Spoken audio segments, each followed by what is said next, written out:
Hello and welcome to our third and final session of our summer book club. We are covering the book Overcoming Dyslexia by Dr. Sally Shaywitz. And we've had a wonderful time with you this summer. Whether you're just joining us or you've been to all three sessions or just watched the recordings, thank you so much for participating. This is hosted by Dyslexia on Demand. We are a company that is truly student-centered. We offer one-on-one web-based virtual dyslexia therapy to students all across the nation, utilizing top-tier dyslexia professionals, meaning a certified academic language therapist. We take a very data-driven approach in our virtual therapy setting, and we're very dedicated to each child's success, not just with dyslexia outcomes and reading outcomes, but also their social emotional learning and confidence in themselves. We will definitely be sending out more information about us. If you're interested, we'd love to connect and discuss how we could serve your child or just answer any of your questions. We're always here to inform. So a little bit about why we chose the Overcoming Dyslexia book for our book club. I know this has been in the previous two recordings, but if you're just now joining us, it's okay if you haven't even read a word of this book. We've covered all of that in depth, but this is really the Dyslexia Bible, and I say that because it's a thick book. I mean, it's a lot to digest and read. So we're trying to put this in small, bite-sized doses for you to where you can really get the meaning out of it. But we always say this is a staple for anyone who's been diagnosed, whose student or child has been diagnosed, or just someone needing to understand more about what dyslexia is. How do we truly overcome it through the appropriate intervention, the appropriate environment, all of these different facets that are necessary. And it's a really great intersection of these anecdotal findings with scientific research that provide a very comprehensive research-based understanding. But most importantly, this book does have legs, and the fact it gives you tools, practical tips, and a plan to help someone with dyslexia. And this was written by Dr. Sally Shaywitz, pictured here. She is a professor of pediatrics and neurology at Yale University School of Medicine. She's the co-director of the Yale Center for Dyslexia and Creativity, as well as a pioneer in the functional neuroimaging studies of reading disabilities. She's one of the first people who really linked dyslexia in the brain and showed that the proper intervention could change the brain, which we covered back in part one and we'll reference today. She first wrote this book in 2003. She released the second edition because a lot of extra research had been done and there were new findings. And so she released a new edition in 2020. That's the one we are using to guide our book club study, and the one I would definitely recommend just so you get the latest up-to-date methods and information about dyslexia. So just to briefly overview what we've already talked about this summer, and these will be available to you. They're on our YouTube channel and the emails we send out related to book club, both the one yesterday and the one after this, you will get recordings to this. But our first session back in May was parts 1 and 2 of the book. And it was really kind of the basis of what dyslexia really looks like, what it looks like in kids of different ages. It had a nice developmental chart of like, this is what you start seeing when they're 3, when they're 4, when they're 5th grade, all of those, as well as how to really identify dyslexia and why it matters to get a dyslexia diagnosis. And this is a very popular quote that's usually used associated with the book Overcoming Dyslexia, where it says, dyslexia is an island of disability and a sea of strengths. We're really going to focus on that strength part today, by the way. Our second session last month in June was focused on parts 3 and 4 of the book. And it was saying, okay, we know what dyslexia is. We know a child's dyslexic. Now what? How do we help that child become a better reader? And how do we transform that struggle to success? And so we covered a lot of different facets about what quality intervention looks like, about the science of reading and structure literacy. Definitely things you're going to want to dive into to understand. However, that is kind of standalone from what we're talking about today. We're going to cover parts 5, 6, and 7 of the book. And this is really talking about choosing a school. You know, we're all in that back to school mode. If you go into any big box store, the backpacks, lunch boxes, flare pens, all of it's out. And while we're thinking about that, we're also thinking about what is the school year going to look like for my child? We're going to talk a little bit about the questions you should ask of a school to support your students with dyslexia. But we're also going to talk beyond school. Maybe once your student graduates, or maybe they have graduated, What does success look like for a dyslexic individual after high school? And also just lifelong support for dyslexic individuals. I'll be bringing this guy to the forefront later. This is Richard Branson, because it's important to recognize some of these dyslexic strengths and know that there are very successful people out there with dyslexia that are major contributors, both famous and common. But his quote here, although I'm dyslexic, I've never let it stand in the way of doing what I want to do. And that's what we really want to emphasize today. Yes, we have a label. Yes, we've had a plan. We have that intervention. And we want to continue to make this part of our personality, part of who we are, and contribute to the world with that. So I thought about this when I think about when we're looking at choosing a right school, getting through the grade levels. I'm not sure if any of you ever had these in your home or have these for your kids, but it's where you put their whole development here of this is what they look like in preschool up to kindergarten and grade one when they got that crazy kind of hillbilly looking mouth as they were losing their teeth, all the way as they grew up into a teenager and then graduated high school. And usually those pictures are a little bit of the highlight reel. They're very posed. You chose the right outfit for the day. The photographer helped comb their hair and position them in a way. And if fingers crossed and all conditions were right, you got the cutest possible picture that you could have. But sometimes it's not always a highlight reel of what's happening every day in class. And so we want to make sure we're honoring what that developmental projection is and what school really needs to look like for these kids for them to be successful, to reach this point in the center with confidence, with the tools they need to succeed in life. And this is one reason why it so matters. And I think that this is a statistic that is important to consider, not often highlighted, but we already established that dyslexia affects 1 in 5 individuals. That's 20% of the general population. That is a significant number. And if you think about in prison, dyslexia rates are reported to be twice as high, with some students or some studies reporting rates as high as 48% of prisoners having dyslexia. And the reason that's important is often educational difficulties and low literacy are linked to increased risk of involvement with the criminal justice system. And as we've talked about before, some of that is because it just really deflates someone's social, emotional, and mental health when they're not feeling capable, when they're not feeling successful. So, getting those tools throughout this developmental trajectory is going to put them on the correct trajectory to success. So we really want to focus on one of these quotes as we're going through all of this. Dyslexia is not a pigeonhole which a child's destiny is confined. We don't want this imprisonment, whether that be physical imprisonment or just that emotional and mental imprisonment of I can't do this. I'm dyslexic. I can't do this. We want that freedom. And we know that that's possible because these are those neuroimaging studies saying that when we have the correct remediation, the brain is wired in a way where then we are a fluent reader. Our literacy skills are much better. We can have that freedom because we have the ability to do that.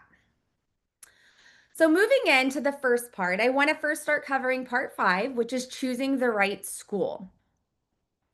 Oftentimes we think our school is our neighborhood school and we're zoned for it and we go to it. 95% of the time, you'll find that's going to be fine. Every now and then, you might need to make some changes within that school or a physical change. But school fit truly matters. And I'm not talking about the fit, like the outfit, the fit they talk about that you wear on the first day of school. It's making sure that this environment is really appropriate for your child because the right school can shape or break confidence and motivation. It's really what's going to set the stage for success for the student or for struggle for the student. And this emotional environment provided by a school is equally as important as the academic approach. And not all public, private, and charter schools are created equal. Even if you live in a really big school district like I do, there are multiple elementary schools. And while they're all following the same guidelines, there are some that are a little more equipped to handle certain different neurodivergences or dyslexia than others. So it's important to do your research, finding the right fit, asking the right questions. And I'm going to give you some of those questions today to where even if you're going back to the school that you've been at for 4 or 5 years and you feel like it's good, but it could be better, here's some questions that you can ask here in a minute. But first, I want to talk about what a dyslexia-friendly school kind of looks like, what the traits are in a school like that. First off, we do have to think about academic features. That is part of what kids go to school for, is to learn. We want to make sure that they're offering, just like we talked about in session 2, explicit systematic instruction that follows the structured literacy approach. That's necessary for all readers. Ask them if they know about the science of reading, and especially if your student's dyslexic, use these buzzwords. And if they say, I don't know what that means, that might be a little bit of a reason to kind of question a little deeper. You want to ensure they're offering multisensory reading programs because we know this is necessary to rewire the dyslexic brain. And you want to ask about proper learning tools for dyslexic students. Like what different tools like Learning Ally or accommodations do they serve for students with dyslexia to make sure that's truly a fit? And then the cultural features of the school are going to feed into the academic features. It's a reciprocal relationship here. So you want to ask questions about the staff. Of course, we always want our students to be taught by certified teachers, but when they have dyslexia, what training has that staff gotten? Is it truly the proper training that aligns with all of this? Do they have the depth of knowledge needed to execute that? Do they have the experience and longevity in order to do that? And you want to make sure that the supports they have in place for all students, especially your students, are viewed as scaffold approaches, not as crutches. Remember, we are metaphorically building a house for our dyslexic students to live in, and we want it to be a very comfortable, very solid, very firm house. And we want to make sure they are building that as a house, that it's not something that's just going to get them through the year, that it's going to get something they can live in, that they can embrace, tools that they can use for life. It's very important. And I think that this is something that has stuck with me for years as an educator, that the quality of student outcomes is directly linked to the quality of the classroom educator. So it's very important to ask about the consistency and the training for the staff, both in the science of reading as well as how they're developing curriculum, what tools are they using, if they're using them, how have they trained their staff, how long have their staff been there. And with that, you also want to say, well, who's the team here? Even though, like, you log on, I know for my school district, we log on next Tuesday or August 5th, I guess it's 2 Tuesdays, and find out who the teacher is. That's only one person involved in my child's educational journey. Yeah, it's fun. I know who their homeroom teacher is. I know who to email when I need an early pickup or if we're out sick. But there's a much greater team there to support your child. You want to ask about those people, the counselor, the 504 coordinator, the instructional support person, the LSSP or whoever's doing the testing. You want to make sure that all of those people are working together and they know how to work together to do that. And again, I'm putting that multisensory reading programs again, making sure that that is a cultural feature that all instruction embeds in that aspect that's going to be helpful, especially when your child is very young. So this is a great quote in the book by Dr. Sally Shaywitz. It says, a school that refuses to acknowledge or remediate dyslexia does far more harm than good. There's no excuse anymore for ignoring the science. Oftentimes when you talk to a school, they kind of say, well, our hands are tied. This is all the money we have. These are all the teachers we have. This is what it is. But scientifically, we have to do better. We have to follow along with that research. And again, if you put someone in the wrong environment, they're not going to thrive in that environment. They're going to die in that environment. We are wanting our students to thrive. We have to get that proper environment where they're going to acknowledge, say the word dyslexia so that they can remediate it appropriately. Very important. So those are some things to look at in the school. Let's talk about what to look to make sure it's not present in the school. These are some of your red flags that if you see this, you should probably have a further discussion or maybe even look elsewhere and just explore your options. One is a school that emphasizes reading volume over reading skill. So, for example, when you have a reading log every day to read with your child, or how many books has your child read? I know when I was in elementary school, Accelerated Reader was like the top premier reading program. And I always loved it because I'm not dyslexic. So I would just chug and plug and read those books, get my AR points, and I'd get to even go to the school store and cash in and get all these fancy little toys because I had the most accelerated reader points. Now, as an adult, I look back on that with horror thinking, oh my goodness, there are kids that were dyslexic and they were seeing me get rewarded with all of this stuff while they were struggling for one semester to get through one book, never accumulating all the points to do that because they never had the skills. So you want to make sure that there's an equal playing field there, that they are ensuring that every student is getting those reading skills. Reading volume, wonderful, but the skill has to come first. You also want to look to see if a red flag in a school is if they're punishing reading struggles with lower reading grades or embarrassment, especially at this lower elementary level. Oftentimes, what can happen is it's like, well, you're not doing this, so you're going to have to be pulled from PE. We're going to do extra practice with reading in PE, or you can't go to specials today because you didn't finish your reading assignment. That's a punishment, especially for a kid who needs to get their energy out, who needs that pure relationship. I like to say if you're withholding recess, PE, art, music, the things that a dyslexic student's going to shine in to work on reading, you're technically punishing that kid. So you need to ask, like, when is this reading taking place? If they don't finish their assignments, I want to ensure they're going to be able to still do X, Y, and Z. That's going to help them thrive. And a really huge red flag is when they're reluctant to evaluate or implement 504 and IEP supports.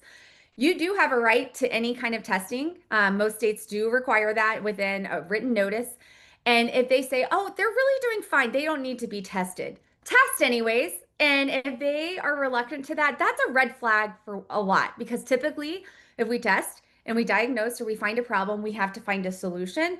And if they don't even want to find the problem, they may not want to find the solution. They may not want to even have that conversation of what's next.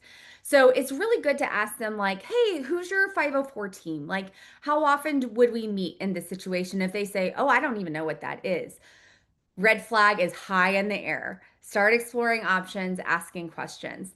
And the bottom one is a real big one. If they do not have any properly trained reading specialist on staff, I would run. I would go find somewhere else. And I underline that word properly because the word reading specialist, I like to say it's like the term fat free. It's like you can put that on anything and say it's fat free, but it also has 45 grams of sugar, or it also has lots of different preservatives and other things that aren't healthy and nourishing for you. You want a properly trained reading specialist, such as a certified academic language therapist. You want to ask about their credentials, ask about their training, ask about how they're keeping it up. Sometimes that word reading specialist is someone who has watched a 1 hour recording of a program that they're supposed to teach in depth. That is not proper. And I'm sorry if that is offensive to any educators on here, but when we know better, we do better, and more detail is needed. We actually just talked with one of our own therapists yesterday who works in a district, and they are shying away from using the curriculum she knows is best, and they're not requiring all their reading specialists to have the same higher level credentials anymore. She is going somewhere else because she wants to be in an environment where she can be free to use the tools and the training that she has. It's good to ask, what have they been trained in? Who is that person? How long have they been here? Will they be working with my child? It's okay to drill down. If not, if they're not willing to disclose that information or they say, I don't know, red flag. So, you know what to avoid, you know what to look for, but how do I really get the conversation going? Here's 4 really good questions that can help you. And I think as parents, sometimes we feel like we might be looked at as that parent if we ask a question. It's okay to be that parent. Questions are the compass that's going to guide the path, and that path is for your child's success. And these are very low level entry questions to get you to that conversation. You don't have to become an interrogator like on Dateline in order to do this. Here's some questions you can really ask. One is, how is reading instruction delivered at this campus and who delivers it? And then ask, how do you accommodate different learning styles? You know that there's multiple learning styles. You know there's going to be students with ADHD, with dyslexia, with autism. You don't even have to name dyslexia in there. Just ask them about accommodations and see what they say. Can you provide some examples of how you have supported students with dyslexia? And it's okay to ask for the most exact examples, including redacted student data to show that students have really made progress on that campus. And I think it's really important to do that because that says you're not paving the way for your student. It's already been paved. They already have experience with that. It's great to be a pioneer, but you don't want your student to be the guinea pig. You want to make sure that they're getting what they need. This should already be established. And it's really good to ask about what assessments and interventions are used to make sure that they are truly dyslexia specific. And if you have questions, well, which ones should I really ask about? Go back parts 1 and 2, and there's much more in-depth detail there of like, these are the types of assessments that can be used. These are the interventions we can use. But again, a lot of those buzzwords, systematic, explicit, multisensory reading instruction, science of reading, structure literacy, those are just the few things that you want to be filling up those bubbles when you ask those questions. Now, when it comes to school, there's so many options these days. And I maybe it's because I'm a parent now, but I feel like there's even more options now than there were before because now there's online and there's in person and there's so many different aspects. So, really, our big three categories are public, and I'm also putting charter schools in that public category, and then private schools, and then there are specialized dyslexia schools. So, public schools, the benefit of that is they're often free. You've paid taxes into them, right? And they're inclusive, so you don't have to go through a whole application process. You just fill out the enrollment papers if it's in your district, in your zone, and you show up. They typically also do have oversight of curriculum and legalities to follow that are at the district level. So when you do that research, you can do it at the district level and ensure that that's being happen or that it's happening as well as at the state level. However, and unfortunately, this is especially true as we're getting into all these years post-COVID. There's a lack of specificity and in-depth training. The teacher turnover rate is honestly just devastatingly sad right now. And because of that, there's not a lot of teachers there that have that experience, and sometimes they don't invest in getting them the quality and depth training they need. So sometimes public schools will not have that. It's great to ask those questions of your school district. And if you're shopping for homes, looking at that stuff ahead of time and asking those questions about what training they provide. Private schools, I live in the Dallas Fort Worth area, so private schools are on every corner and they are very flexible with schedule and programming for the most part. Sometimes you can even bring something to them and they'll investigate and they'll go to there. But you do still need to vet their methods to ensure that they are being consistent in adhering to what they say they're doing. Private schools, and I've worked in a lot of private schools, they have a lot of freedom, which can be a good thing. It can be a bad thing. Oftentimes, there's a little less oversight there. So it's good to ask those questions. And unfortunately, private schools do come with a price tag. You're still paying taxes to your public school district. And now sometimes you're paying up to $30,000 for third grade for private school. But I know we're always going to do what's best for our children. Now, this little yellow block is specialized school. I've worked in a specialized school. There are specialized schools for like children with dyslexia. The one that I worked in was accredited by the Orton Gillingham Academy. So everything was very highly specialized to dyslexia. And it was ideal for students with dyslexia because all staff had to be trained on all of that methodology, whether we were teaching math, science, PE, it did not matter. Like that understanding was there. Typically, when you get to that specialized school, they are really taking it serious. I would still ask about their methods because they all are going to have their tried and true that they stand by and that's what all their staff is trained in. So there may not be as much variety of different types of programming. It would probably be the most in-depth, most exclusive and the most up to date, hopefully. But I would still ask about that to make sure that's truly what your student needs. These are so specialized that sometimes it's kind of hard to find geographically. I know the school I worked at in North Carolina, it was an hour and a half away from Charlotte, and we had kids that would come live in Winston and stay in an apartment with their mom for the week, and then go back to Charlotte on the weekend because it was so far away. And it was pricey. They often usually have a waiting list too because they have really small ratios in order to be specialized. So I want you to keep in mind, yes, that can really be intense and target the dyslexia, but you can also be compromising on other factors such as team sports and opportunities such as like engineering because it is so specialized, it's much smaller. There can be some other extracurriculars that may not be offered. So unfortunately, I can't give you the perfect solution, right? You just have to ask the questions in each of these scenarios and find out what's best for your child. But no matter where you land, you're still going to have to advocate for your child. A school is always there to look out and, through the school day. But I always say you are your child's expert. And so oftentimes you have to take the lead in this. You have to kind of gather all the reports from the teachers, also hear about all the social emotional aspects of how your student's feeling. So taking the lead on reaching out to the school, organizing the meetings, making sure that your students receiving those services, seeing if any adjustments are needed, it can be quite exhausting. And especially if you live in a district where maybe it's hard to break through to them, that's where sometimes external help can be very useful. You can hire educational advocates. We have several that we have networked with and worked with. If you need a name, you can email us, but you can also go to the COPA website. It's COPAA. If you type that in, you can say find an advocate near me and you can type in your zip code. But it's very important as a parent to know your rights under IDEA and Section 504. Those are the aspects of the law that protect your child and ensure that they're supposed to get the services they need for their learning profile. But overall, just don't be afraid to speak up. Request that meeting because the most effective advocate a child can have is an informed parent who refuses to give up. Oftentimes, we want to just say, well, they're at school, those are the experts. Again, you're still your child's experts. You still want to be able to speak to what they need. So that's kind of talking about K through 12. What choosing the right school, going through those processes, making sure that's all in place.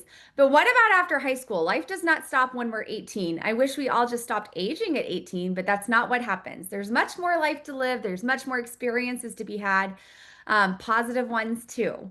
So really after high school, what does that path really look like? What does success look like? I think a lot of times we put so much pressure on our kids of you got to do well in school so you can get to college, so you can get the scholarship, so you can do this. But success does not equal straight A's. It really doesn't. And I tell my fourth grade daughter this all the time. Nobody asks for my report card anymore, you know? So it's not something that's going to give them longevity in life. Success is really finding your lane and thriving in it. Everyone's path is going to look different. And you have to learn to find your own, and you have to help your child find their own. It may not even be the family business that you found, it might be something different for them. But dyslexic individuals often excel in many things and often are actually top performers in many things because they have a tendency to see and think differently. Entrepreneurship is hotter than ever these days. And oftentimes, if you find the right lane and you're really driven, that's great. A lot of kids that are dyslexic really excel in the visual arts and design, engineering and mechanics, and storytelling and innovation. And all of those things, especially anything related to innovation and new and critical thinking, those are the skills we're needing in this world, to where we can really have someone that can think outside the box and develop something new. So I do want to let you know college is totally possible for students with dyslexia. I get this question a lot when I meet with parents about I just don't know if they're going to be fit for college. Absolutely, they can be. And they can still have support in place. Many colleges do offer accommodations such as extended time, quiet testing environments, audio textbooks. They often have disability service offices on campus where the students can go and receive help from either a peer tutor or someone else to help them study that is familiar with some strategies that can help them. But what's important is students do have to initiate those services. When they're 18, I know that they're really not an adult. Their prefrontal cortex isn't totally developed, but by college standards, it's time for mom to quit fighting for them. They do have to embrace that themselves. There are no IEPs in college. But you do have to have current testing. There's lots of different things to consider before you go to college. I'm not going to go in depth about that because we have a whole webinar about that called From High School to Higher Ed. We'll link it in the email that we send with this recording. And it's a great webinar because it's from an advocate who's walked this path with her very own daughter, helps parents do it. And we also have a student who's walking this path currently and talks about how he initiated services and the tools that he uses in college. So don't rule out college just because your student has dyslexia. It's completely possible, maybe just a few extra steps, and very much encouraged. But things you can do to support that college transition, you really do need to start working very early on, teaching your child to embrace their learning style. Again, they have to initiate services. So they have to know who they are so they're willing to ask for help and know what help to ask for. And then also just already be familiar with using this assistive technology. Think about when you went to college, like all of a sudden your schedule's different every day. There's so much executive functioning that has to take place in college that there's not a lot of room to like learn new big tools. So anything that you can have very routine already in place, already comfortable using at that high school level that can go to college and they now just use it independently is helpful. So really think at this high school period, if you have a kid in high school or about to go to high school, think about self-advocacy and using that assistive technology as being a goal. We cover that in the webinar too, so feel free to hop into that. And while college is possible, it doesn't have to be for everyone. I think that that needs to be normalized as well. There are lots of people out in the world today that never went to college that are highly successful. There's so many non-traditional options. For one, trade school and apprenticeships. I have a student, he is now that I used to teach a long time ago. He's now 25 and he's probably out earning me and my husband as a master welder. He never went to college. He went to trade school and could not spell, could not read, could not write, but had this mastermind of just being able to do anything mechanical and engineering wise. And you know what? It's serving him well. We need those people in the world because I'll share a stat with you here. I think I put it in here. If not, I think it was something about like how our decline in the number of trade people attending trade college has gone down by like 35% in the past 20 years, which is really kind of scary, especially if you drive a car that needs to be fixed or such. I know we all do. That AI is not quite that far. But there's also just options such as like music and film and culinary, cosmetology school. Being, if they're very creative, they don't have to go to college. They can go to those specific schools. They can follow that entrepreneurial gap path. And guess what? It's okay for them to take a gap year. There's actually some really great gap year programs out there to help them build life skills, like while they're working their own job, helping them learn personal finance, helping them learn that independence and confidence before it's just a big leap to being independent. So, so many options besides just finding your 4 year university and moving into the dorm and fleeing the nest. You can make it gradual, you can make it personal. But it's important to note that dyslexic individuals possess the ability to see the big picture. Their brains are just wired differently. They make unexpected connections and they bring originality to their work. And in a world where everything is becoming kind of robotic and artificially intelligent, having that like organic, out of the box intelligence is really being seen and really being valued. And it's something that people are seeking desperately. So there's no time like the present for the dyslexic brain to shine, to be honest with you. It's also important just to to show your students that there's other people that have walked this path and names that they are very familiar with, such as these on the screen. Albert Einstein, of course, a physicist. Doesn't mean that every dyslexic individual is going to become a celebrity and going to walk the red carpet and going to win a Nobel Prize, but it's very capable. People have done it. Richard Branson, like I mentioned, Anderson Cooper, Whoopi Goldberg, Octavia Spencer, Tom Cruise, Henry Winkler is one of my favorite, the Fonz, if you will. And he's even authored books for kids about dyslexia. Pablo Picasso, Tommy Hilfiger, the fashionista brand that I always wanted to wear in the 90s, if you remember that. So lots of people with dyslexia that have created huge waves, huge names for themselves all along the time. And if you don't want to have to research these or you're like, you can also talk about common people. Sometimes when you're thinking like, this is a person who's dyslexic, this is what we do. These are two books that I would highly recommend. This first one is the Bigger Picture Books of Amazing Dyslexics and Jobs They Do. If you look on this cover, you probably don't know any of those people, but their stories are told in this book. And I think it's so cool. This is actually a book that we send to people who complete our program and graduate it, especially our older kids, so they can find someone to identify with and read about their story of being dyslexic, a job they do. And one that I just recently learned about is called Brilliantly Dyslexic, and it is by Liz Trudeau. This one's great for a little bit younger kids because it still has those biographies and some quotes and some lessons and such. And there's actually a whole curriculum associated with that by a lady named Nikki Winters, if you wanted to look into that. So these are great ways to talk about dyslexic strengths while still honoring the fact someone is dyslexic. That's not going to go away. We're not asking them to say, I love my dyslexia. All we're trying to do is give them a hope of like someone else has had this before. You do too. You have this potential. Let's get the momentum started and go. And then also I'm putting a podcast recommendation here. And Megan, our owner, has a podcast called Don't Call on Me. She interviews a lot of people. She had like a puppeteer on there. They've had authors, Hollywood people, all kinds of different people, even just common kids and parents just talking about their journey with dyslexia. And they're really stories of hope and healing with dyslexia. So that's a great thing. If you're still having some road trips or while you're driving to school and back, you can chime into those too.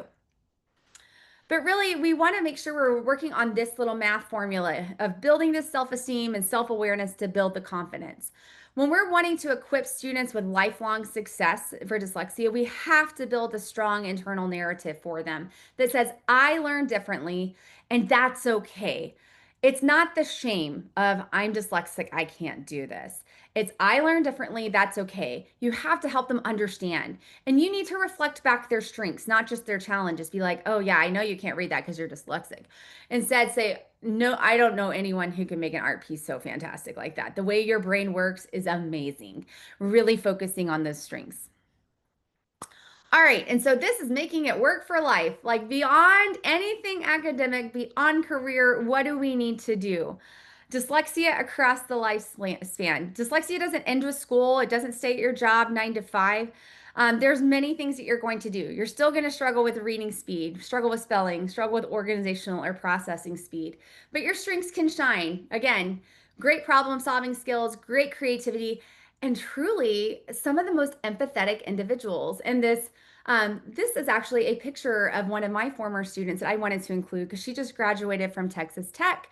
And she is going on to be a fourth grade teacher. And when you ask her why, she's like, because some teacher or kids need someone who understand who they are. So I know she will lead that position with empathy. It's important to embrace that because it's a domino effect, really affecting others. And then also just in life in general, making sure you have strategies that work for you, whether it's for enjoyment, whether it's for work, whether it's just from functioning at a restaurant. Making sure that you're familiar and comfortable using audiobooks, e-readers, and text to speech.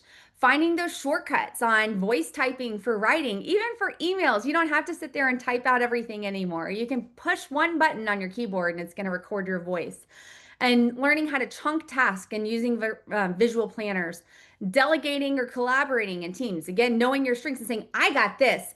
What if you guys do this? And you don't even have to say, well, I'm dyslexic, so I can't do that. So I need someone else to. Instead, start with the things that you can bring to the table. We do have another great webinar. I know I'm putting lots of plugs and recommendations, but if you want to explore a little deeper into this topic, we have a webinar all about assistive technology for students with dyslexia. And it's actually from a CEO of a very successful marketing company. So it's not someone who's invented it, it's someone that's telling you how to use shortcuts on your MacBook to dictate and have it read back to you to make sure things make sense. So, really great tangible tips. But it's important across the lifespan, well into midlife adulthood and such. Emotional health really matters. And the most common emotional response to dyslexia is not anger, it's anxiety. It's the worry of being different, the worry of underperforming. So it's just important to recognize signs of stress or avoidance in yourself, or if you're supporting or you have a loved one with dyslexia, recognizing those and normalizing the therapy or coaching to get help for that if needed.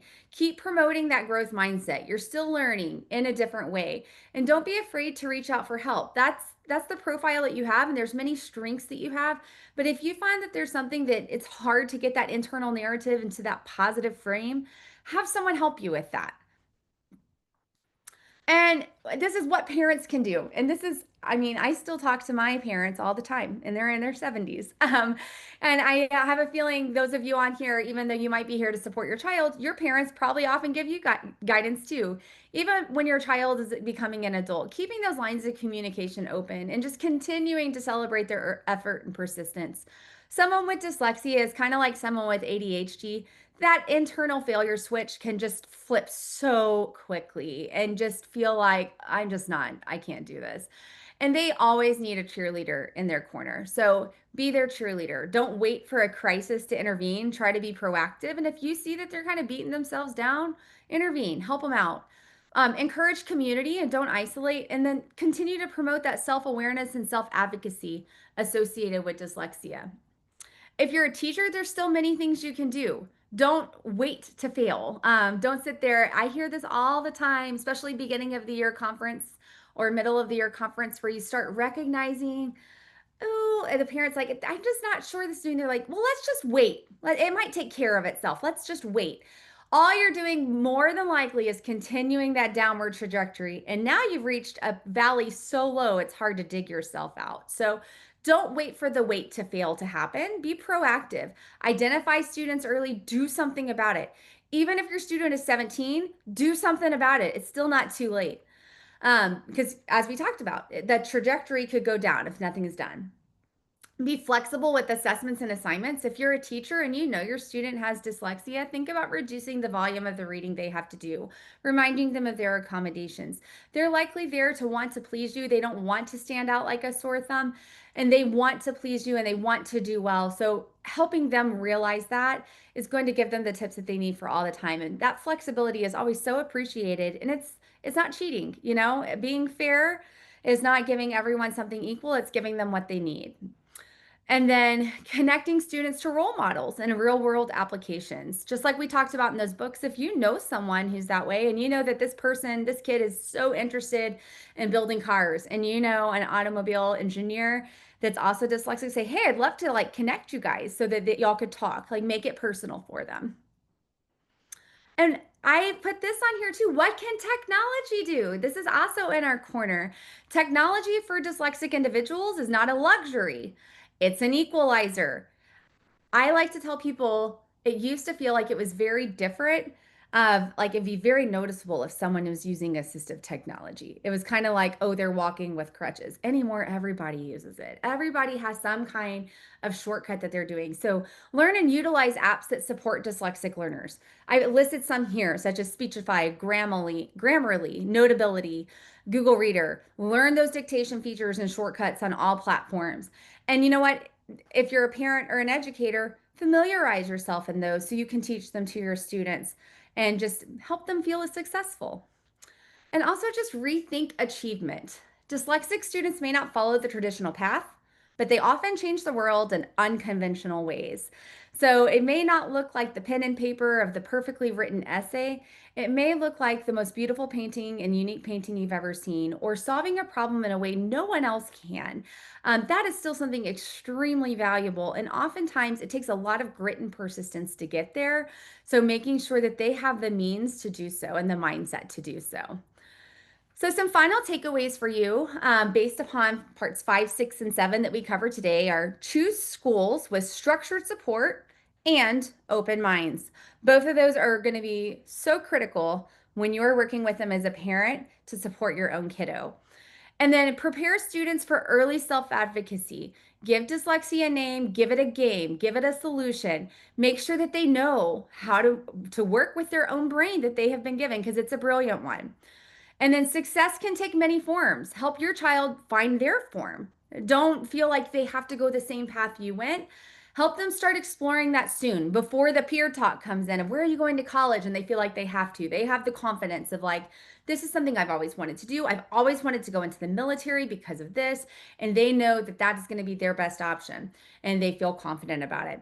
And then build that confidence through connection and strength-based thinking. Always reflect those strengths before finding any of the failures. Really celebrate the effort and the strengths of a child. So I just want to remind you, we do really celebrate this as a company. It's really who we stand for is Dyslexia on Demand.